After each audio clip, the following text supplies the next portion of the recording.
Hi, welcome back to my channel. I haven't done one of these videos in ages, but when I first found out about things like ADHD tendencies and symptoms and stuff, disclaiming I'm not obviously a psychologist or anything, but these are just like, I'm a massive advocate because I have been in the mental health system, because I actually did need sort of like support and treatment at one point, which I don't now, luckily. But I feel like I'm one of those people where I can basically I've looked at stuff like ADHD and stuff in the past and been like identifying traits that I would exhibit in those things, and I feel like it's one of those things where there's like a specific bunch of things that kind of come together, and it's more of an observation thing. So if you're going to get like, you know, I understand some people will get offended and be like, you're not a professional, like leave it to the doctor sort of thing, but I also think sometimes it's to the point where it's not severe enough for some people to necessarily have a diagnosis, but the symptoms or like the effects of what you would consider being in that spectrum are present. So I've liked to have sort of talk a lot about narcissism and stuff. Most people that I would consider narcissists are not diagnosed narcissistic personality disorder, but they have like really extreme, you know, like symptoms of that. So anyway, I want to bring up as well, I feel like there are also cultural differences which can come up that I don't think culture is like a massive thing, but I did want to bring up my observations of life in that I think sometimes culturally there are different things that make things you know, are acceptable in different cultures and more sort of integrated. But it's not just a cultural thing, it's also about someone's understanding and obviously personal experience, willingness to upbringing and general attitude towards the situation. So the thing I'm going to talk about is selective mutism, and it's linked though to a lot of other things. My camera's literally going to turn off very soon, so it'll probably be continued on my phone. But I reckon, so to give you a bit of background about myself, even though my camera's going to turn off and I have to carry on my phone, I was an extremely anxious teenager, to the point where I had severe mental health problems, to the point where I needed to be medicated for years, at the age of 17, and I still did sixth form and sort of did my studies and got into uni and stuff. Didn't go, but it wasn't because I couldn't, it was because I didn't want to, but by that point I'd kind of like recovered, but I was still very quiet even in sixth form. But the thing about selective mutism that I've seen on YouTube is that some people can exhibit, like they can be really chatty with people they're comfortable with, but it's just a case of like your anxiety is super high around the general population, to the point where you just freeze, you're in a freeze response sort of consistently, and don't talk, or you can't talk, and people kind of misread this situation often and think someone's being rude. I think anxiety is a lot more spoken about, and probably some people obviously come into this like realm, I feel like, when people talk about anxiety, because, you know, it's not I think the world is just very educated now on how, I believe, things like narcissism for one thing, psychopathy, sociopathy and antisocial personality disorder and stuff, people that are invalidating of others often are sort of you know, it's poo-pooed things like you know, anxiety in the past, I feel like, as a social concept in society. I have to swap to my phone so my camera's about to turn off. So yeah, I feel like a lot of, sorry for the mess, I've just realised it's really bad. So I feel like, even like, it's just a case of, you know, I think in school a massive thing for me was friendship. I think I over relied on friendship, probably like to most other circumstances in life, but I did have an extremely solid, probably overly solid group of friends, especially during time after puberty. Before that also, I had a very strong group of friends for like, luckily, most of my life, and I think it was probably too strong, yeah, as I said, but I also had to cope with this. I think another thing which I'm going to put trigger warning out for anyone that doesn't like talking about eating. It's probably going to be like tops 20 seconds. So I did have, like, I wasn't diagnosed, but I got to extremely low weight. For my like size, I wasn't like full on like full blown. I did experience vomiting induced, not anxiety. It was like, you know, it was bordering bulimia, but then I kind of got sort of, I seeked out, I needed further mental health problems. I had further mental health problems by that point, so kind of got shunned, and medication made me gain a lot of weight, so that was kind of came at a good time. But throughout my sort of teenage years, between about 14 I started to drop a lot of weight. 13, 14, when I hit puberty, I dropped a lot of weight because of my puberty kicking in and sort of like losing puppy fat, and then it became a sort of, and it was amongst my friendship group as well, and I think it's so common in like teenage years sometimes for people to, it's not common and it's not good, but I would say around the autistic level of things, it can be something that's incorporated into coping strategies that are unhealthy. And that's why I'm so grateful that, like, I even think culture in school has improved massively in terms of how teachers are trained to address children and stuff, and safeguarding and things. And, you know, obviously my parents' lifetime, there's been times where people could like actually cane people and physically be violent towards them because of their like behaviour. I don't believe in physical violence really under many circumstances. I'm also aware that sometimes it's sort of like necessary, but the thing is, I just think it was probably way too widely used in schools, and it probably just caused a lot of harm to generations past, if I'm honest. But at the same time, there was less sort of, you know, ability for technological, you know, upkeep on behaviour, and it was much more sort of like, you know, harder to monitor people's negative behaviour. So maybe that was an aspect. And I suppose, you know, I can just imagine someone with something like selective mutism having, you know, been caned for doing something that they didn't mean to do. That could cause some real mental health issues, I feel like, with them. But then they do say that the average teenager these days has the mental health of a psychiatric patient in the 1950s. So concerning statistic, yet true, or statistically true, to be seen. And I've seen it on a, you know, it's a scientific fact, you can Google it if you want.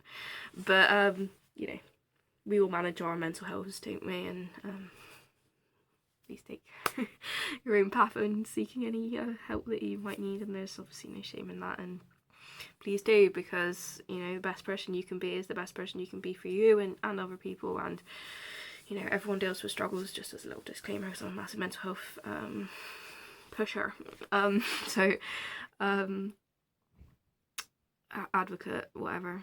So yeah, we all have mental health sort of concerns to some extent, even be that, like, you know, even if I don't necessarily you could put it under the spectrum of mental health. Obviously everyone's got like stresses and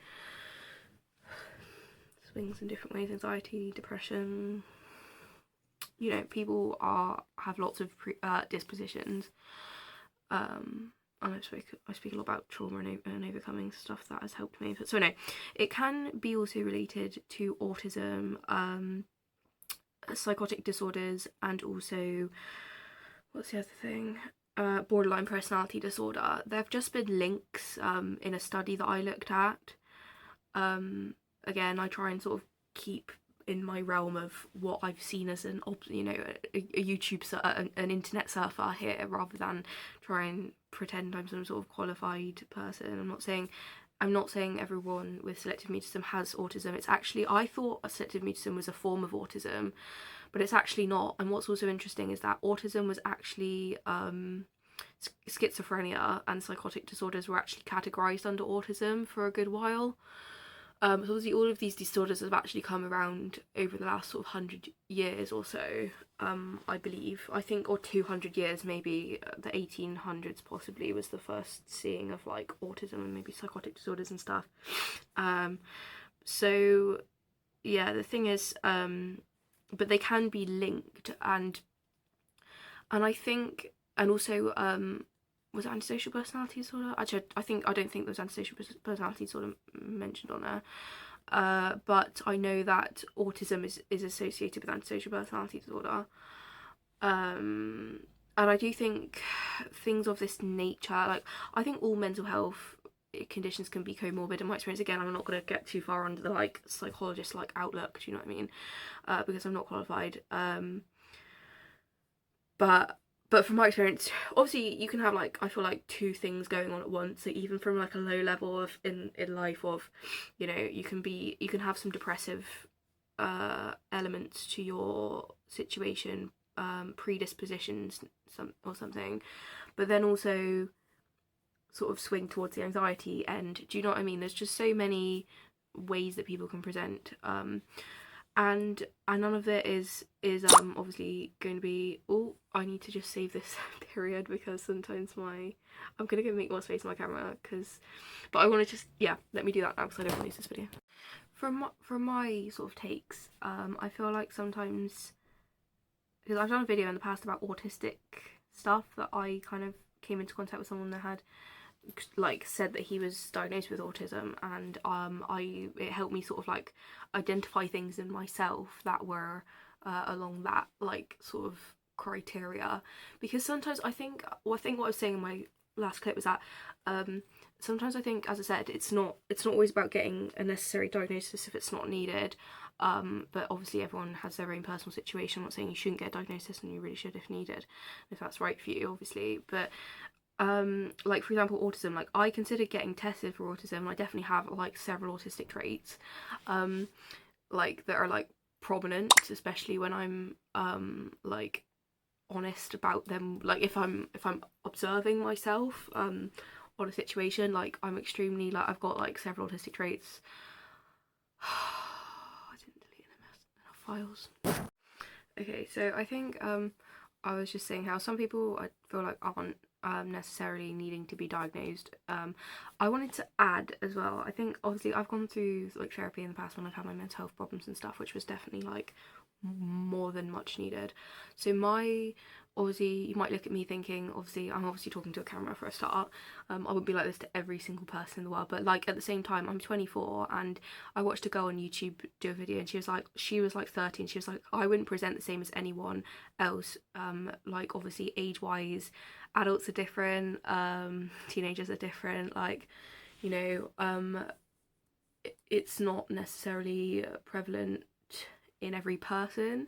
And also I think there's like an overlap I find with like autistic masking. The thing about masking in autism is that like the only reason I spoke more about autism more confidently is because I've been a support worker in the past, so I've worked more closely with people that are supported with autism.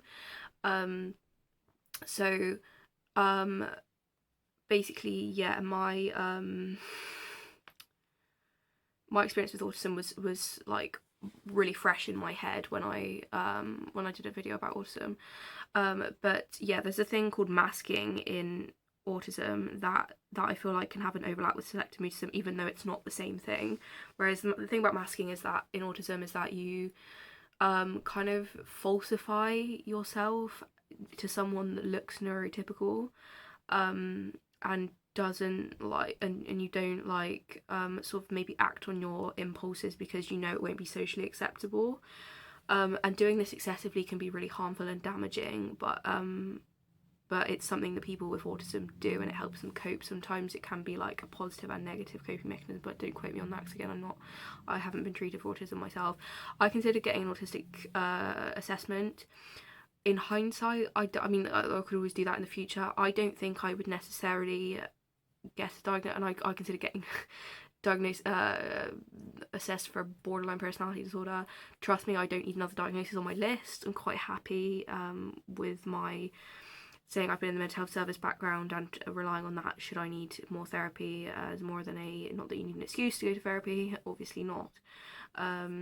So yeah, I've considered getting some form of assessment, but yeah, it's not necessarily for everyone, and I think there's so many positive things that can come from having these things though, and like, and it's just a case of working your weaknesses for strengths. Like, I think in school, like, I think to my personality as an adult, and I became very social through support work and sort of like and therapy, and I think honestly support work was a massive like flourishing opportunity for my like social.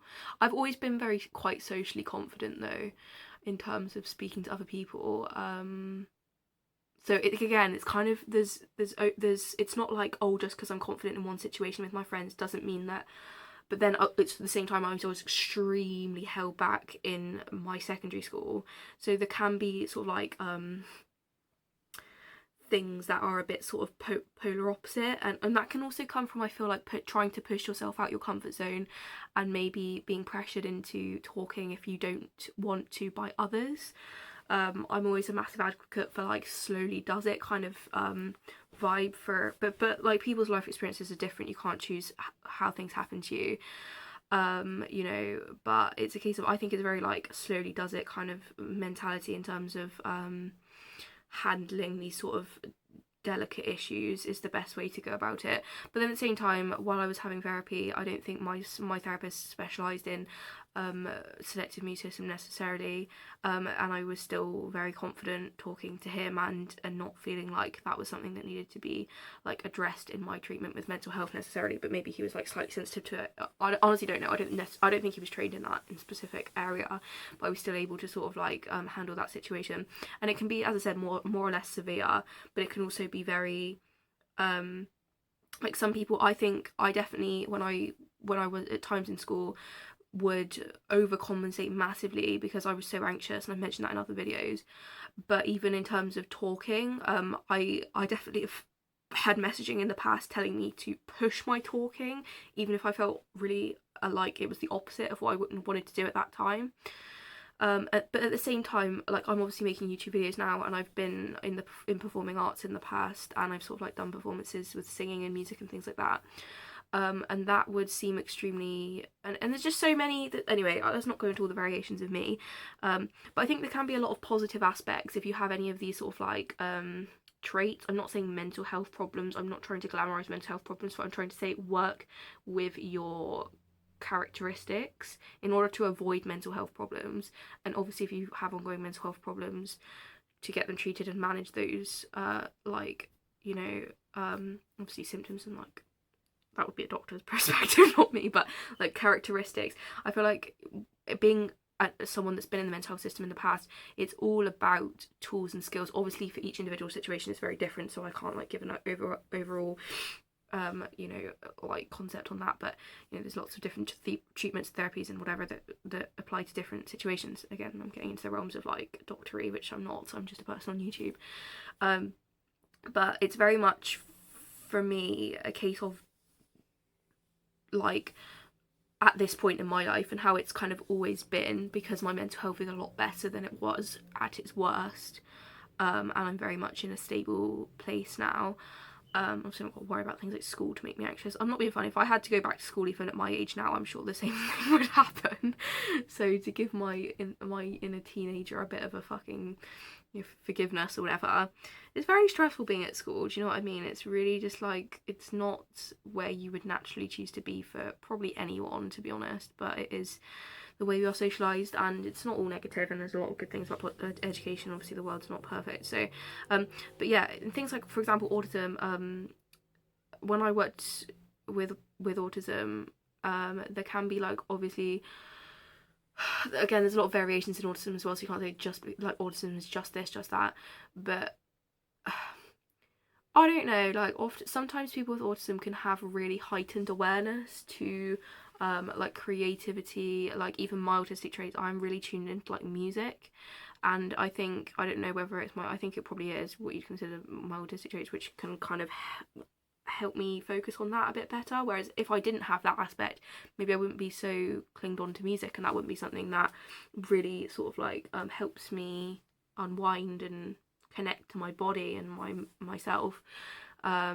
But then I'm also like really zoned out of other things. They talk about people with autism, which is quite funny, is that sometimes people are like hyposensitive and hypersensitive. So like some people are like really sensitive to touch and really not sensitive to touch in other areas. So I don't know if that's something that applies to anyone here, but I just want to bring that up. Things like borderline traits, from my experience with this, again, I don't want to get too medical, but at the same time, these are observations, and I think it's important to talk about in the community, because that's the most important place, I feel like, to actually, obviously you don't want misinformation, but I think if someone comes across like me with this sort of information, it's something that you might sort of pick up on yourself should you get to this point in the video. And you know, borderline traits such as being highly sensitive to rejection has maybe kept me safe from maybe unstable relationships to an extent. I mean, that's the thing about people with borderline personality, is that they also go for really unstable relationships sometimes because of the like high from it. So maybe it's helped me meet a lot of interesting people, because I would kind of, you know, what some neurotypical person might consider someone that is very unstable, I might consider a bit of a challenge and interest to interact with. Oh, for God's sake, my camera's run out of space again. I'm just gonna hope my camera doesn't stop at this point, because I can't bother to delete more stuff. It's very annoying. But I just wanted to quickly say at the end, I feel like with the selective mutism thing, I think I'm kind of a little bit ADHD as well.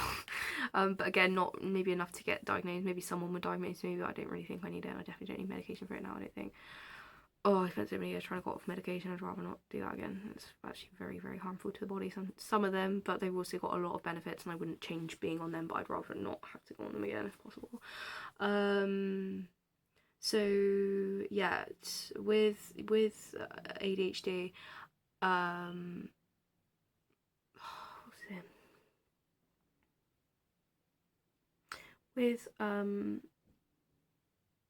With yeah, the thing about ADHD is that you can be very sort of hyperactive and sort of not able to focus on one thing for one long period of time. And I did do a video on, I feel like, on how I even observed that all things work together for good, and it says so in the Bible, and that like all evil works together for good and whatever. I'm not saying like mental health problems are evil. I'm just saying that like when, you know, the ADHD thing comes up, like you like with the selective mutism aspect of even my personality, you know, you are maybe I was maybe less likely to sort of have my mind wander, and more able to take up more space in my brain to focus, because I don't think then, you know, I was expected by other people to sort of have a massive chat sort of area, be able to sort of like have a massive conversation with loads of people, because that's not something I did in the middle of class, you know what I mean? Like some people are really chatty in class and stuff, that was never me. I was always super quiet throughout like pretty much all of my school years, to be honest, in class in general. And like the same goes for like autism. Like sometimes people can be really take in a lot of like information with autism and be very focused, and often like sometimes perfectionistic and stuff. It can come along with certain aspects of, I don't think that's technically related to autism, but I think my willingness to, I think I'm quite a stubborn person, which in relationships has not done me the greatest, or making certain relationships work has not done me the greatest, but at the same time it is a positive aspect, because I think that's what helped me recover from mental health issues. And also I think having autistic traits has helped me sort of like be able to focus on certain things and get very organised in certain areas in order to actually cope with life situations. And everything happens for a reason. Like I don't want to start like justifying like narcissists or anything, because that's going to make me annoyed. Because the thing about selective mutism is it's not an abusive situation, and narcissists are. There's my daily dose of narcissist in the video, so there we go. Thanks for listening, and speak to you soon. Bye.